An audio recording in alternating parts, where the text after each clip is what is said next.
siekiu pasibaigti mokslus ir būti trenerė, mokyti vaikus plaukti ir pažiūrėti į plaukimą šiek tiek iš kitos pusės, nei aš iš sportininkės pusės. Mano aistra sportui labai netikėtai gimė. Norėjosi kažko naujo gyvenime, tai teko atsidurti Atvirų durų dienose sporto mokykloje. Ir tai visai netyčia atsiradau kovos menų pasaulyje. Mano sporto šaka Kyokushin karatė.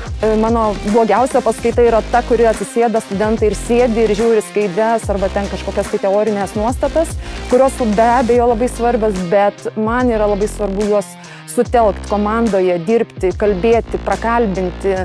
Ir va toks modelis man yra pats svarbiausias ir iš to aš labai daug ko išmokstu. Sporto psichologija, man tai yra artimesnė tema, tai kažkokios vienos įžvalgos neįvardinsiu, bet visas tas sporto psichologijos pasaulis, visos naujausios įžvalgos, kaip veikia sportininko mąstysena, kokios yra stadijos galbūt varžybų procese, treniruočių procese. Man tai suteikia daugiausiai žinių kaip sportininkai. Kadangi neteko tiek bendrauti seniau, tai tikrai labai laukiau būti treneriu ir turėti tą kontaktą su vaikais, turėti kantrybės ir juos mokyti. Nebijoti išbandyti ir nerti iš tikrųjų šitą būtent studijų programą.